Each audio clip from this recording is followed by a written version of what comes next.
ผู้มันได้หนังสือมันก็อยู่ทางกินข้าพเจ้าเห็นจันสมรเข้ามาก่อนหมู่เมื่อขี่รถเอาไปยึดเอารถอเมริกาอยู่อเมริกามาขี่อ้างผู้นั้นอ้างผู้นี้สุดท้ายเลยจันสมรก็ถือเขาจัดการคือกันบัวขอกบัวค่ำก็ถือเขาจัดการคือกันไพรัตก็ถือเขาจัดการคือกันข้าพเจ้าเห็นเบิดคนเหล่านี้ถือเขาหาเรื่องใส่แต่ละคนสุดท้ายแล้วมันน่าย่านกลัวพี่น้องประชาชนลาวอยู่เขตนอกเขตชนบทเขาถือกดดันถือกดขี่ข่มเหงถือบังคับเหตุนารวมยึดเอาเขาเอาของเขายึดเอาหมูเอาเป็ดเอาไก่เขาไปเป็นของส่วนรวมพี่น้องอึดอยากมากแค้นแม่นแล้วอย่าว่าไก่ป่ามาเห็ดไก่ขวัญนั่นนะอันนี้แม่นดังนั้นในเมื่อมันเป็นเส้นนี้พี่น้องคนลาวเฮานี่อยู่ยากอึดอัดเฮ็ดให้ใส่หน้าก็ไปบ่ได้มันให้เฮ็ดนารวมมันยืดเอาให้เอาหน้ามาเป็นนารวมเคยเฮ็ดเคยอยู่เคยกินเคยกุ้มกินกุ้มอยากมาเฮ็ดนารวมแล้วบ่กุ้มกินเฮ็ดหน้าก็บ่แล้วว่าท่านฟ้าท่านฝนคนอึดอยากมาแค่นมีการล่มตายเจ็บเป็นเอ็นอุ่นก็บ่มียาปัวบ่มียาจากจีนก็หมดยาจากรัสเซียก็บ่มีทหารก็นุ่งเครื่องขาดพี่น้องข้าพเจ้าขนาดบรรจุอยู่ในกองทหารเด้อยู่ด้านลบเลข9ข้าพเจ้าเป็นหัวหน้าหมวดเด้อพี่น้องเด้อหมวดพยาบาลทหารเด้เป็นหัวหน้าหมวดเดี๋ยวบอกให้มันหูจักบอกให้เล่าแดงมันหูจักข้าพเจ้าก็ฝึกทหารนำพวกมันเหมือนกันฝึกการเมืองนำพวกมันเหมือนกันฮอดมาที่4พี่น้องหูจักดีว่ามันเป็นอะไรใส่เสื้อมันเป็นอะไรข้าพเจ้าก็เห็นดีเห็นหูมันเบิดหูตับใจใส่พวกมันเบิดดังนั้นข้าพเจ้าจึงบ่ได้ย่านกลัวพวกนี้บ่ได้หวั่นไหวกับพวกนี้มาพานพวกนี้นะมันขายซาดพี่น้องข้าพเจ้าเบิ่งจริงแล้วศึกษาคักแน่แล้วพี่น้องเห็นคักแน่แล้วเห็นความชั่วของพวกนี้นะเห็นความโหดเหี้ยมพวกมันยึดเอาดินให้ดินนาประชาชนยึดเอาหมูหมาเป็ดไก่ขายบ่ได้ฆ่าบ่ได้ประชาชนทุกข์ยากปากหมองล้มตายกันอึดอยากมากแค้นข้าพเจ้าก็ถึงขั้นลูกตาย3คนในระยะนั้น5 ปีตาย3คนพี่น้องและคนลาวอยู่บ้านนอกบ้านนาอึดอยากมากแค้นล้มตายกันเป็นพักเป็นเบื่อพี่น้องอันนี้แหละ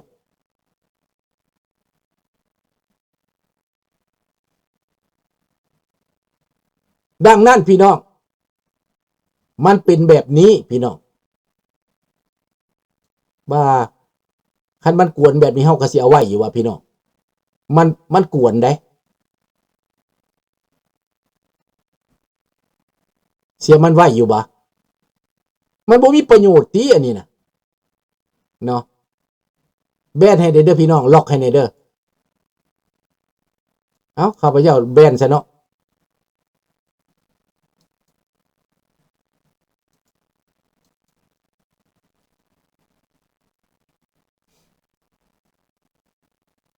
แต่มันนั่งอยู่นี่แหละมันอยากฟังกันมันนั่งฟังมันเขียนบ่ได้ซื่อๆเด้อในเมื่อเป็นเช่นนั้นพี่น้องคนลาวทั่วประเทศพี่น้องเดือดร้อนกันเบิดแต่เหนือถึงใต้ประชาชนทนบ่ไหวพวกสาวหนุ่มพวกที่เป็นสายสกันยิงสกันแตกออกป่าต่อต้านพวกมันอยู่แถวแก้งกอกสะขึ้นนี่ต่อต้านนักกว่าหมู่พี่น้องแถวแก้งกอกแถวสวรรค์เฮาเขตเนี่ยทุกบ้านในเขตสวรรค์เขตนี่ต่อต้านพวกมันก็จะตั้งกองหลอนขึ้นมาแต่ละบ้านประกอบอาวุธให้ลูกปืนน้อยๆยามบ้านพอดีปืนเหล่านั้นก็ถึกไฟที่พวกที่ตูนออกไปยึดเอาพี่น้องบ้านอันนี้ยังบ้านคำเฒ่าดงมอนนี่ถือเผาเบิดบ้านพี่น้องตีกันอยู่ในบ้านเผาเบิดบ้านเลยไหม้บ่เหลือจักหลังเลยพี่น้องไหม้เบิดบ้านหันไฟไหม้ตีกันอยู่ในบ้านเขาเฒ่าดงมอนตอนนั้นพวกต่อสู้กู้ชาตินี่ยังบ่มีอาวุธปานใดนโยบายของมันก็คันสิเว้าแล้วพวกออกป่านั่นหลายกว่าพวกออกไปเป็นคอมมิวนิสต์คราวนั้นได้พวกที่ออกไปเป็นคอมมิวนิสต์คราวนั้นมีแต่11คนเริ่มต้นอันนี้ออกกันแต่ละแขวงแต่ละบ้านแต่ละเมืองออกเป็นหมื่นเป็นแสนได้พี่น้องออกป่านะในแขวงสวรรค์เขตบ่ต่ำกว่า 8,000 50,000 คนได้ไปกำอาวุธน่ะต่อต้านกับพวกมัน ตีแก้วแต่ละมือลัดลดแก้วข้าพเจ้าอยู่ห้องหมอด้านหลบเลขเก้าข้าพเจ้าสิเว้าให้พวกท่านฟังข้าพเจ้าเมียนศพพวกลาวแดงนี้เดือนละ100 กว่าศพต้องเอาไปฝังเดือนละ100 กว่าศพพี่น้องบาดเจ็บบ่นับบ่ถ้วนจนพวกมันออกปากเจ้านายสั้นผู้ใหญ่ของมันออกปากว่าตอนพวกเฮาเหตุการณ์ปฏิวัติตอนพวกเฮาต่อสู้อยู่ในป่าพวกเฮาก็บ่เคยตายหลายปานนี้ในแขวงสวรรณเขตเดือดกว่าหมู่มดกว่าทุกแขวงพี่น้องคนสวรรณเขตนี่ต่อสู้เด้อเป็นคนที่ต่อสู้ข้าพเจ้าตบมือให้เด้อในนั้นมีไพวันมีตู้โกนมีสีใสแขวงขมวนก็มีสีย้อนมีกี่ทมมีหลายคนพี่น้องมีกระแตแล้วก็มี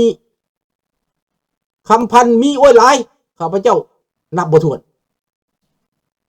การต่อสู้ฮอดปากสันแก้วตายหลายคือกันพี่น้องแก้วก็ตายหลายลาวแดงก็ตายหลายนับบ่ถ้วนข้าพเจ้าจนเมียนซบบ่อยากไหวนั่นแหละข้าพเจ้าเห็นมันตายหลายที่สุดอยู่ไสอยู่บ้านธาตุประมาณ100 กว่าคนพี่น้องข้าพเจ้าไปเก็บศพ100 กว่าศพลีกองลีหล่อนอยู่พี่น้องเขาจัดการมัน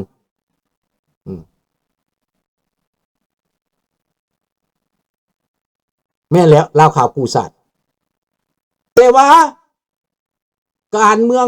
ในภูมิภาคในตอนนั้นมันเปลี่ยนไปประเทศไทยเปลี่ยนไปในปี1979ยังมีแคมป์พวกลาวกูซาดอยู่ตามชายแดนอยู่ในปี1980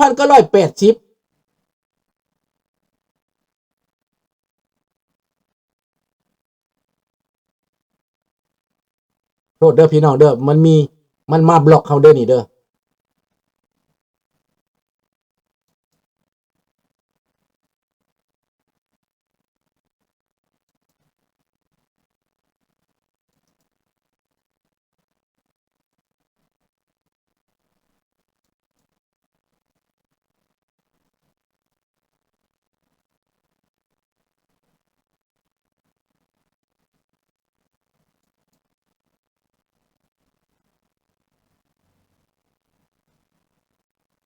เอาเล่าต่อไปพี่น้อง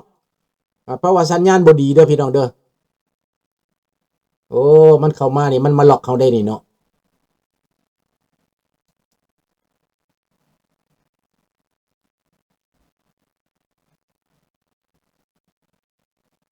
ปิดหลังขว้างอยู่ว่าต่อไปบ่ได้แล้วนี่นะ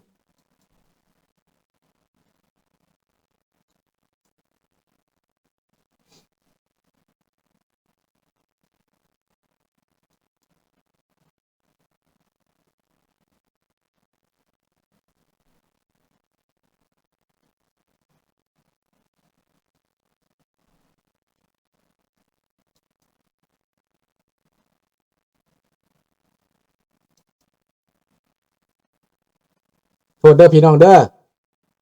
มันมีมาแล้ว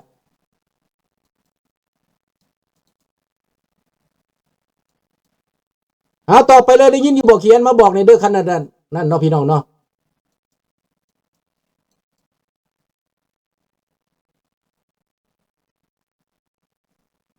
โอเคบอเขียนขึ้นมาบอกในเด้อโอเคก็ขอบใจเอาขึ้นว่ามันบ่ได้เนาะแต่ว่ามันบอกว่าเอเรอร์เนาะดังนั้นพี่น้องในเมื่อว่าถ้าผู้ใดเห็นสัญญาณมันบ่ดีเขียนบอกในเด้อเจ้าขอบใจหลายๆในเมื่อว่าลาวเฮานี่นะในตอนนั้นประเทศไทยมีการเปลี่ยนแปลงนโยบายมันบ่คือกันกับว่าเวียดนามลาวแดงตนไปเวียดนามนี้เวียดนามประกอบอาวุธให้เงินให้คำให้ที่พึ่งแล้วพวกคอมมิวนิสต์เบิดในประเทศในประเทศคอมมิวนิสต์นะ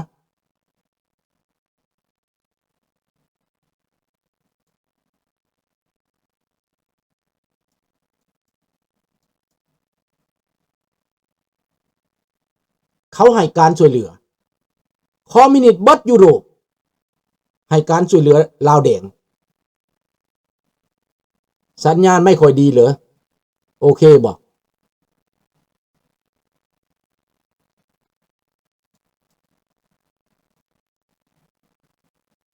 เบ้าต่อไปเนาะคือสิได้อยู่แต่มันเป็นสีเหลืองก็ได้อยู่เนาะในเมื่อเขาตัดขอบใจหลายๆสัญญาณไม่ค่อยดีเนาะซาวกูดเนาะโอเคแล้วขอบใจหลายๆเนาะโมมั่นใจไว้เห็นมันเป็นสีเหลืองนะโอเคแล้วเนาะดังนั้นพี่น้องในเมื่อว่าคนลาวเฮาต่อสู้ข้าพเจ้าจึงได้อยู่รอคอยนะรอคอยยาวมาฮอดพี่ก็ย้อนว่าธรรมดาสิตูนในปีที่1ที่2ที่3นี้อาจจะตูนแล้วอาจจะไปแล้วสิเข้าไปห่วมการต่อสู้แล้วรอท่าสิเอาปืนออกไปความตั้งใจของข้าพเจ้าเด้บ่ได้บอกลูกบ่ได้บอกเมียแต่สิออกป่าตัดสินใจบ่ไปเฮียนโซเวียต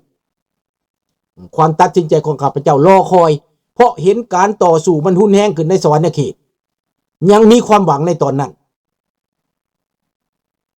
ข้าพเจ้ามีความหวังกลับคืนมาปกติแล้วเนาะมันบอก excellent แล้วในเมื่อข้าพเจ้ามีความหวังข้าพเจ้าก็รอคอยถึงว่าข้าพเจ้าจะเจ็บปวดเสียลูกไป3 คนแต่สุดท้ายแล้วข้าพเจ้าก็ตัดสินใจหนีมา1979เดือน12วันที่27 3 มื้อต่อมาก็เป็นปีใหม่สากลอยู่ในคุกนครพนมอยู่ในคุกธาตุพนม1 เดือนหลังจากนั้นก็ได้ออกมาก็มาอยู่นครพนมปีหนึ่งจังได้เข้าศูนย์นาโพจะบ่เล่าในการอยู่นั่นเนาะถามว่าการต่อสู้ในประเทศไทยมันบ่ไป1982 83นี่แหละประเทศไทยเปลี่ยนนโยบายเอาเขาห้องว่าสนามรบให้กลายมาเป็นสนามการค้าลาวแดงเจรจาเปิดชายแดนติดต่อพัวพันค้าขายกับประเทศไทยผูกสัมพันธมัตรีทางการทูตคืนใหม่หลังจากลมเก้าสู่ลมเก้ากันแล้วนะมันก็มีการเปลี่ยนแปลงมาแล้วเปลี่ยนแปลงมาเรื่อยๆจนกว่าการกู้ชาติเฮานี่ไปบ่ไหวเขายุบแล้วยังบ่แล้วพวกที่อยู่ในดินลาวยังสู้ต่อไปฮอดปี1992ข้าพเจ้ากลับไปก็ยังมีหน่วยต่อสู้อยู่แต่ยากลำบากแล้วอยู่ในไทยลำบากแล้วอยู่ในป่าเมืองลาวก็ลำบากแล้วเพราะเก๋วมี 60,000 คนลาวก็อยู่ลำบากแก้วกดขี้ขมิงจังพากันโตนหนีมาหลวงหลายไพ่มากนับตั้งแต่ปี1975หนีมาฮอดปี1990ปี95ยังมาอยู่สุดท้ายเป็น95กวาดออกมา95หมดพี่น้องมุ่งมา95มาจากทำกระบอกเบิดสุดท้ายห้วยน้ำขาวก็ส่งกลับคืนไปลาว 8,000 คนต้องส่งกลับลาวประเทศไทยในรัฐบาลอภิสิทธิ์ผลักดันให้กับลาวไปจนหมดศูนย์นาโพก็ปิดศูนย์ใดก็ปิดเบิดทุกศูนย์และผลักดันกับลาวเปลี่ยนไทยเปลี่ยนนโยบายการเมืองไปผูกสัมพันธ์กับลาวไปค้าขายกับลาวไปลงทุนไปเฮ็ดบ่แฮไปนั่นไปนี่อยู่กับลาวแล้วนี่แหละตอนข้าพเจ้าไป92ไปติดต่อการเมืองกับประเทศไทยไปพัวพันการเมืองเขาก็บอกว่ามีคนผู้หนึ่งเป็นทนายความว่ากันว่ากับข้าพเจ้าว่าถ้าว่าอ้ายตัดสินใจเข้าไปหากินหาอยู่ประเทศลาวนี่อ้ายก็ซอยน้องบ่ได้แล้วว่าซั่นนะข้าพเจ้าฮู้โลดว่าเพิ่นเว้าแบบนี้เพราะว่าเพิ่นหาผลประโยชน์เพิ่นอยากไปตั้งธนาคารอยู่ลาวทนายความคนนั้นอยากไปตั้งทนายความอยู่ลาวอยากไปลงทุนก่อสร้างอยู่ลาวเพิ่นให้ลูกสาว